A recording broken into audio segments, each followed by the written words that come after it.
The United States Army Common Task Training states very specifically uranium contamination will make food and water unusable. And yet we use it in combat all over the place. That's why the United Nations Subcommission on Human Rights had ruled that uranium munitions were an illegal weapon, because they're indiscriminate. They can't be cleaned up, and they last for eternity. In Yugoslavia, Lord Robertson, who was the head of NATO in 1998, admitted in the public media that the United States had used depleted uranium warheads in every missile used in that invasion. It's estimated that at least 1,000 tons of depleted uranium was used in Afghanistan in 2001, and approximately 2,400 tons were used in Iraq in 2003. The United Nations Subcommission on Human Rights, because of the fact that uranium contamination makes food and water unusable, has a permanent effect and can't be cleaned up, and affects not only combatants but non-combatants. It's been ruled an illegal weapon. It was years ago. That's common sense. If we had a pound of depleted uranium now, in 4.5 billion years, there would only be half a pound left. This means that the Middle East and Central Asia and Yugoslavia are contaminated forever. You've written a book about the weaponization of space. Where do you think that's leading to? Oh, that's just a boondoggle for the corporations making weapons. Lockheed Martin, Raytheon, Boeing is one of the biggest weapons makers in the world. And others. Raytheon, Northrop Grumman, Bowman, Boeing and Lockheed Martin. It's a method for them to keep stealing the American taxpayers' dollars.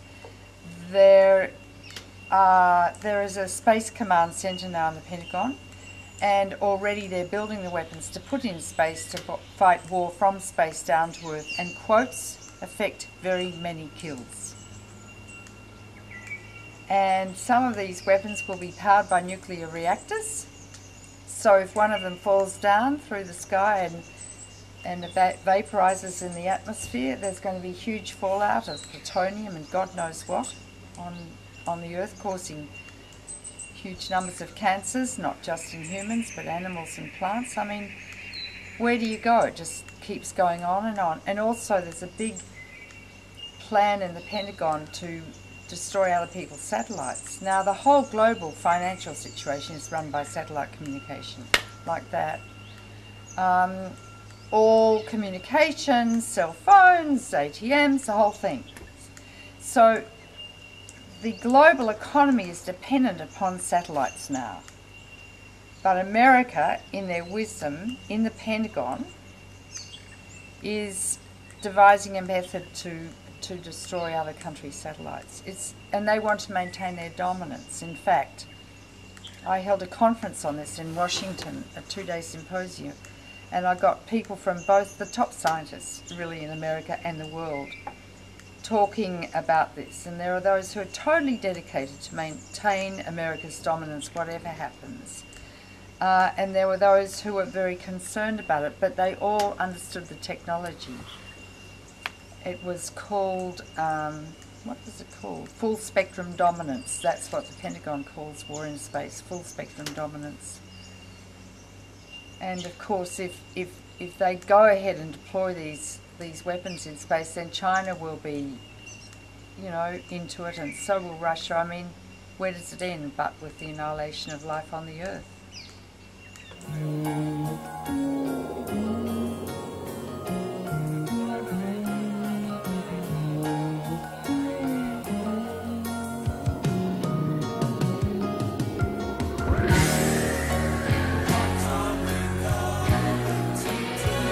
Lobbyists come in and try to get government to mandate we must take dangerous vaccines. They come in and mandate that they're going to put their sodium fluoride toxic waste in our water. They come in and mandate that we're going to invade more countries. And the globalists are all competing with each other like a bunch of mad dogs. They're destroying their own self-interest. What is all these trillions of dollars worth if their own kids die of leukemia from the radiation? Well, you know, again, if you look at it, there's a lot of reckless thinking and a lot of not thinking. You know, people are motivated by all different things, and people's ability to assert on full knowledge is pretty limited. And greed and human nature, in a lot of cases, overrides good judgment more often than we'd like to believe. And corporations, you know, that's how they keep score. You know, I mean, it's the bottom line. It doesn't have anything to do with national interests. These are multinational corporations, and so they look at the world as just a big marketplace with 7 billion people that might be consumers on some level. And when you look at the world and what's being developed in the world, you know, America's been abandoned on the basis that it's only 300 million people. They got billions trying to catch up, and that's why what you're seeing is huge inflation in commodity prices. It still hasn't really registered to the American public. You see the downstream effects of bad judgment on technology deployment and lying to the public when they get caught early in the game. You know, I'm thinking about the tobacco industry in terms of what they hid. You have no clue what the collusion between the Atomic Energy Commission and everything that's come from it, you know. And in terms of what the industry has built is huge. And so consequently, always again, it's public health is at risk because of some corporate interests that were able to stretch the politician and the regulation. And that's fundamentally why you're seeing rebellion. It's just a different form of corruption. You know, what's going on in the Middle East is rebellion against corruption. Well, what's the difference? You know, we just institutionalized our corruption. Now we call a bribe a campaign contribution. Well, what's the difference when it buys influence, outcomes, and access that you and I as private citizens can't get? That's a problem, and that is the root of the problem, quite frankly, is that equation, because it takes the republic, it takes this democracy away from us in that sense. And the representation aspect of how our democratic republic is set up is hijacked by soulless entities called corporations that have no political boundaries. That is a problem. They're driving too much political process in the process, and these are the kinds of outcomes when disaster hits. Oh, we didn't plan for this. Of course you didn't, because you ignored the obvious, and then lobbied your way through the regulation and the controversy. Patty Davis came up to me, who was Reagan's daughter, and she said, "I want you to see my father. I think you're the only one on earth who can change his mind." And I said, "Well, I'll see him, but I don't want Ed Meese there or Jim Baker or Michael Diva." And she said, okay. So she called me 2 days later and said, "We've got an hour at the end of his working day." And I said, "What time is that?" She said, 4 o'clock. So we had lunch in a French restaurant, and we were in this big black limo and walkie-talkie agents. We drove into the southern Portico. We got out. We went into the downstairs library in which there were no books. And we waited for a while. I was a bit nervous because it was the president, and I was scared of him. And he came in all dithery, and he didn't take my hand, so I shook his hand and said, "How do you do, Mr. President?" And then he didn't know where to sit, and there was a table at the back of the room, a long table. I said, "You sit there and I'll sit here." And Patty sat opposite us. She didn't say anything. We were there for an hour and a quarter. I had more time with him in private than any other person in his 2 consecutive terms of office, 8 years. They kept him hidden. And then he started. I said, "Well, you probably don't know who I am, do you?" And he said, "Yes, you're an Australian. You read on the beach when you're a young girl and you're scared of nuclear weapons." And I said, "Yeah." He said, "Well, I too am scared of nuclear war, but our ways to prevent it differ. I believe in building more bombs." And we're off to a great start. He spent more money than all past presidents combined, mostly on the military. And then he just didn't know any data or statistics. I just finished Missile Envy, and I had facts pouring out of my eyes and ears and mouth. And he'd say a few things, and I would stop him and correct him. And remember when he got anxious, he'd get a red flush on his cheeks, he'd get uptight. So I'd take his hand and I'd pat it and reassure him. And as a physician, I was analysing his IQ, because you have to with patients. You have to know approximately how intelligent they are to make sure they put their suppository in at 6 a.m. and they take this tablet before breakfast and one after breakfast. And I guessed his IQ was about 100. That's what I would have said. He was a nice old man. He would have been a good chicken farmer. He was good at digging post stumps in his ranch, but he was totally inappropriate as President of the United States. At one point, he reached in his pocket and he took out some notes and read to me. I took some notes. He said, "People who work for the KGB are either KGB or Soviet agents." And I said, "That's from the Reader's Digest." It was from the John Barron article a month before. And he said, "No, it's from my intelligence files." And Paddy reassured me afterwards that they were one and the same thing, that he did religiously subscribe to the Reader's Digest and he virtually had never read a book in his life. The Pentagon used to teach him about weapons by sending him cartoons.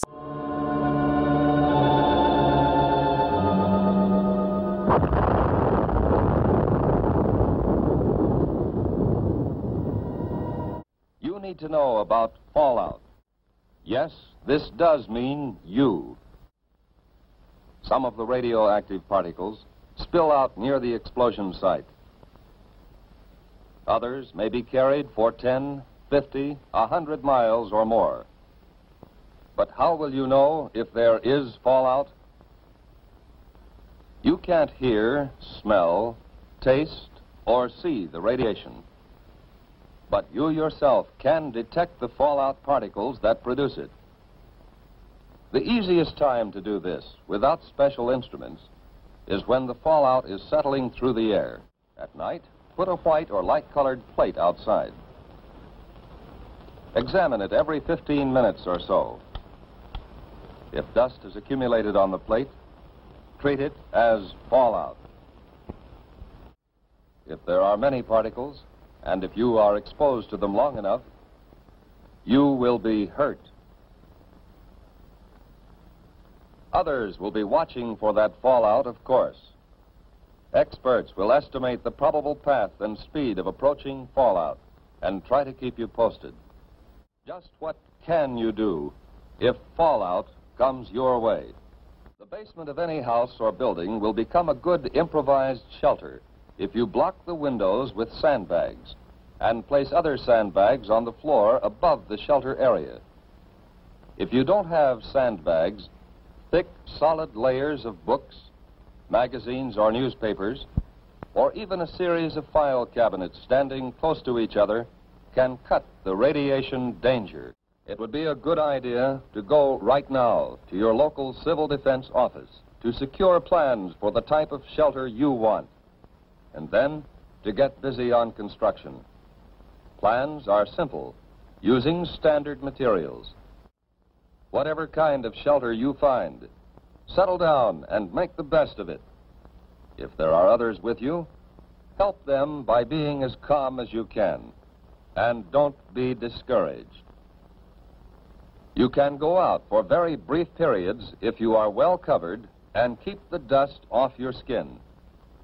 Wear heavy boots or shoes and pants tucked in or tied around the bottom to keep dust out. If any dust gets on you, brush it off promptly. And when you have a chance, wash it off.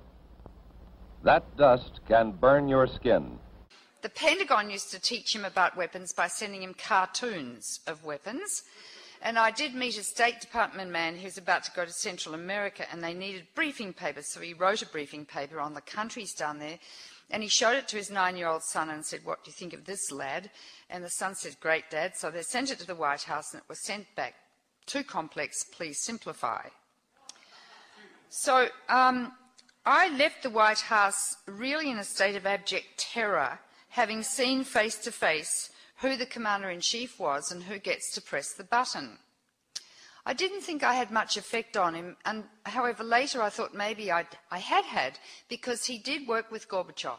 And if you remember, they went to Reykjavik in Iceland and spent 2 days, and two mere mortals almost agreed to eliminate nuclear weapons from the face of the planet. However, Reagan was attached to his Star Wars concept. Gorbachev wouldn't accept it, and they parted.